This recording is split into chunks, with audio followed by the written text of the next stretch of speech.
Hello everyone, welcome back to me, Ghostie. And before we get into it, I know, there's tons of the Batman videos already up on the channel. And like compared to everything else, I know there's tons of videos and just me talking about it in general. And here's another one.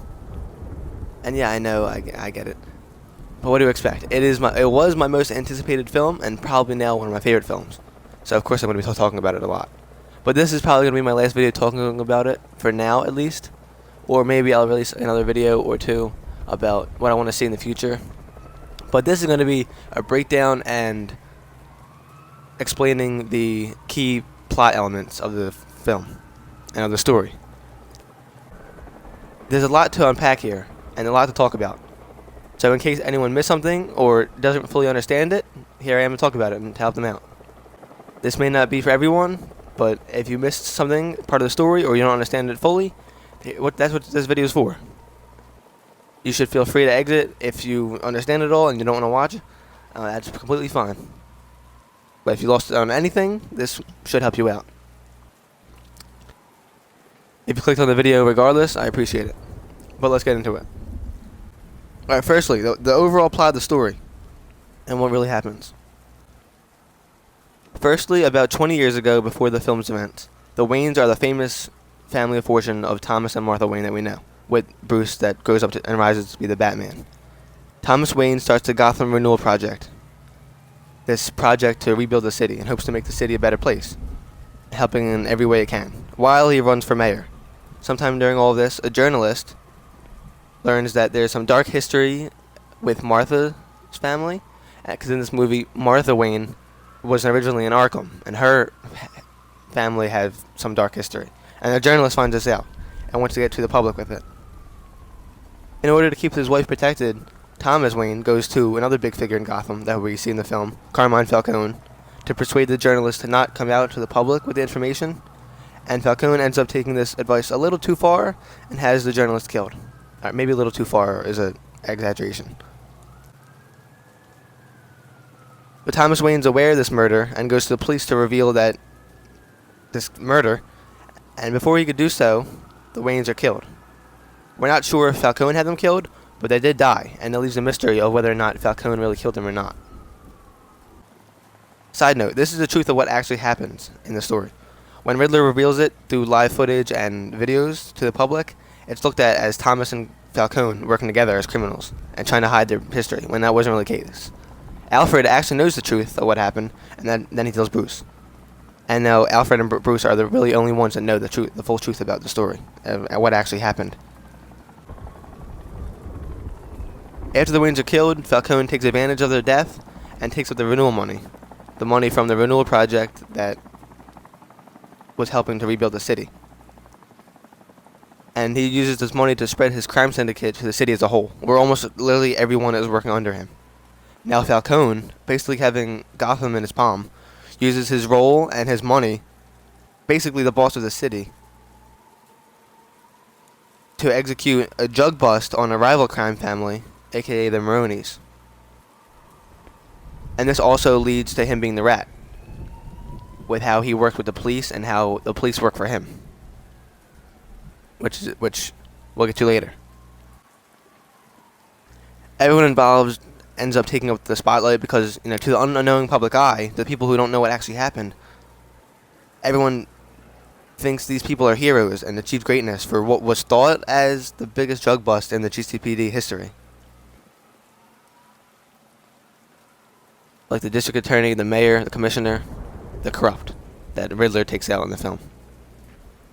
And to all this leading to the Riddler causing this murder mystery, and how, in his own words, renewal is a lie, and the cesspool of the city is built on corruption and lies. This is the Riddler speaking. Riddler's tied in with all of this originally, if you didn't understand, because there's a prequel book to the movie, and not everyone has read it. But Edward Nashton, aka the Riddler, was an orphan, and lived at the orphanage owned by the Waynes, which was originally Wayne Manor, which they changed to an orphanage. And he had high hopes for this renewal project, and that was supposed to save and rebuild the city even in its darkest times. Then the Waynes ended up dead, and the renewal made the city even worse than what it already was. All of the attention that was once on the Waynes and a renewal project turned to the newly branded orphan Bruce Wayne, which left the rest of the orphans to suffer. And of course we see Nashon ends up really jealous of that. Riddler eventually takes the job of a forensics accountant, and then that's where he learns all this expertise about what he does as the Riddler. And he's eventually inspired by Batman, because Batman donned a mask with his cape and cowl and took action with his own ideology of justice. And Riddler doing the same thing, donned a mask, made this vigilante persona, and now he's taking his own action with his own ideology and ideals of justice, or vengeance. And he takes out the corrupt Gotham elite and everyone who had wronged him. And since he wasn't only taking action against the Gotham elite and the corrupt citizens, his job was, or his mission to himself, was to take out everyone who had wronged him, including Bruce Wayne, which is why Bruce Wayne was targeted. Which does bring me to my next point. In this film, Riddler does not know Batman's identity. I do not know why so many people think he does. I mean, don't get me wrong. I can see why, but that's not the case. It's heavily implied that Nashon knows Batman's identity in this, and that he's aware the man behind the mask is Bruce Wayne, even to the point where Batman is concerned, but it's not the case. You could say the writing on the walls that says the real you could also indicate that he knew, but he says that meaning of this in Arkham, and how he thinks Batman is his true self, as with the mask, he doesn't have to hide anything and can be his true self with no shame and no need to hold back. But to get things first, the Riddler as a character overall is very obsessed with himself and his beliefs. His ego couldn't be any higher, and he's overly confident. He's obsessed with the idea of being superior with everyone else, which they actually got pretty damn well in this film, in my opinion. All while keeping it how they wanted to do him. And now for one, he refers to Batman as you and Bruce Wayne as him and he, which is a dead giveaway. But Riddler did target Bruce Wayne and wanted him dead. At the same time, he was seeing Batman as his ally and his partner in this plot of murders, and he thought Batman was helping him this entire time. He did indeed repeat the name Bruce Wayne over and over in this like haunting expression, but he really was just expressing his hatred towards Bruce Wayne in this. I would say this is unusual behavior, but for a psychopath, really anything goes. But even after that, he talks to Batman about this failed attempt at killing Bruce Wayne, but talks about how he thinks him and Batman have been successful. Of course, because he's been thinking Batman has been helping him this entire time, and he saw each other as a team. Then he gets even more into detail about how his plan was perfect, and that him and Batman were working together, and even how the Batman inspired him to become his own vigilante-esque character, to enact his own beliefs of justice, like I said before. Batman then denies this, and we see that Riddler had this breakdown from behind the glass, because he can't accept his plans going out of control. He can't accept that he was wrong, and that he's losing. I mean, you could say that he did take out the elites, and he did take out everyone he wanted to, besides Bruce Wayne. And he did blow up the seawalls, etc. But to Riddler, he lost. He didn't get his full point across, and he didn't do what he wanted to do fully. And he was stopped. But the Riddler in this film did not know Batman was Bruce Wayne all this time. Also, if he found out, he'd probably refuse to accept it, because beforehand he didn't believe it, and he didn't think of that. So if he did find out, he'd probably won't accept it, because, you know, that means he would be wrong. Then the final act of the film has Riddler's final piece of his very own puzzle, which was flooding the city to wash away the dirt and corruption that's in Gotham, to cause a real change, in his words, mocking the mayor of Bel Real. And of course we get that beautiful ending of Batman where he learns pure vengeance isn't the way to continue with his crusade and transform from a symbol of fear to a beacon of hope. God, I love this movie. Alright, well, El Rata Alada. Through the ciphers and riddles that Nashon leaves behind, we learn that there's a rat in the midst. Someone that is the key of the whole plot and the heart of this corruption that's taking place. The rat, though, isn't someone leaking information to a party or to a third party or just simply selling out their partner. This specific rat is the leader of one big party, as the rat in this is Carmine Falcone, who is at the center of this conspiracy Riddler has unfolded, and has everyone working for him. Including the police, which again comes back to the stool pigeon, which means police informant, and everyone is working for Falcone, meaning he's the rat. But of course this leads to Batman and Gordon thinking if they're talking about a rat or anything other with wings, They do find out that the rat with wings is not only a clue of referring to something with wings, as we see later on, falcon with wings, but means stool pigeon, like I just said, a police informant. So it could be anyone that fits under the description that Riddler's given them. Interrogate Penguin, which is pretty hilarious, thanks to Penguin, but ends up not being him. While interrogating Penguin, though, he corrects Riddler's Spanish, which actually gives them the crucial clue, and reveals that this spelling and pronunciation was on purpose, and all part of it was Riddler's game. It eventually turns out to be pronounced out loud URL, and then the Rata Alada part, but the key is URL, which ends up Batman going directly to a webpage where he directly talks to Riddler. Past all of this, Batman and Selina Kyle find out that Selina's friend knew of this information, that Falcone was the rat, and he was the key to all this. And calls Selina in a desperate attempt of literally calling for help, as they have to hear the voicemail of her being killed over the phone. But her own murder is recorded in a phone call at the hands of Falcone. And this recording is revealed to the public, and is what initially gets Falcone arrested.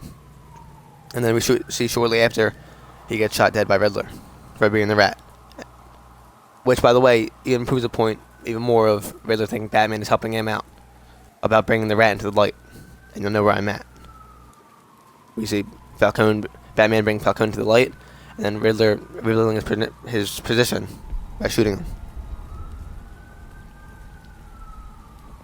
But not only being at the center of his own crime empire, but he was also a police informant for knocking down the Maronis and executing this drug bust that was thought as the biggest drug bust in the history of Gotham. But yes, Falcone was the rat. I hope that helps somewhat.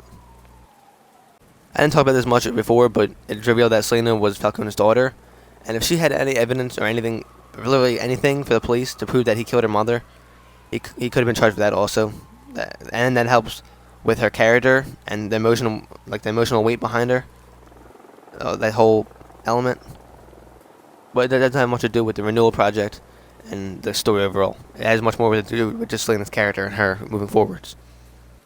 Alright, and then lastly, I'm going to talk about the secret scene, or the unnamed Arkham prisoner, which we know as the Joker. Barry Keoghan plays the Joker in this universe, which I'm really excited to see.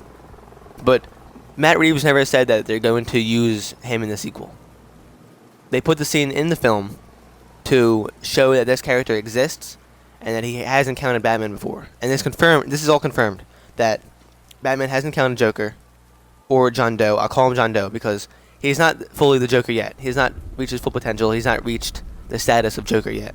He has all these characteristics and things that make him the Joker, but he's not fully Joker. He hasn't taken that name yet. There was another scene earlier in the film that was removed that took place after Commissioner's death, after they go to the morgue, and it was basically just Batman trying to ID the Riddler and find out what his motives are and why he's doing what he's doing. And Batman was going to go to this John Doe or Joker character for help and interrogate him to see what he knows. This character is inspired by The Man Who Laughs, which is a silent film where he has a disease where his muscles are stuck and his face is stuck with a smile. He can never stop smiling. And our John Doe or Joker in this has a very dark reaction to it. And Matt Reeves has come out and said this has been since birth, and he's always been looked at differently with his darkness and smile, which he will likely come to embrace eventually. He knows how to get into your head. He's very manipulative, which is a key part of Joker. Nihilistic point of view, where from birth, life has been a cruel joke on him, and his response will be his downward spiral into madness. That is what Matt Reeves has said. He has a nihilistic point of view, which means life is meaningless to him. There is no point in it at all. He does not find any purpose in it, which I think is pretty dope. I think that's awesome. I think it fits the character too, which also while keeping the grounded feel of it. And I think Batman's probably going to be that reason for him to want to live and not kill Batman eventually when we see them cross paths. So they don't end the game that they play. We all know that relationship between Batman and Joker. If you understand, you understand. If you know, you know. It's one of them things. But Matt Reeves has said this all, and it seems like that he's born into chaos and into Gotham, and he's destined to be end up the Joker. Like no one else should go. No one else is destined to go down this path. It's destiny that this character is the Joker. But they took out the deleted scene because they wanted the story to keep moving forward, which I get. And they tried taking out the scene that we got out of the film, but Matt Reeves kept it in there just to tell you that this character does exist, and we don't know when they're going to cross paths, but this character does exist in this universe, and he's already come across Batman. And that Gotham will never be truly safe. There's always danger lurking, and always something in the shadows besides just Batman. He doesn't know when he's going to use the Joker, but showing this character does exist in Gotham. But anything can happen. He's one of the most unpredictable characters there is. But this is dialogue that we have actually got from the deleted scene. We haven't seen the deleted scene yet, but this is dialogue that they've come out and said. This is dialogue. So, it's almost our anniversary, isn't it, Joker? Batman tells Joker he needs to know how Riddler thinks and how to get into his head. Joker responds with, "What do you mean? You want to know how he thinks? You guys think the same." Joker saying that. What he's really doing in this is getting in Batman's head, and Batman is violently resisting. And it's unsettling, and shows and foreshadows this iconic relationship between these two characters. And then that's all. I think that's all I have for that character for now.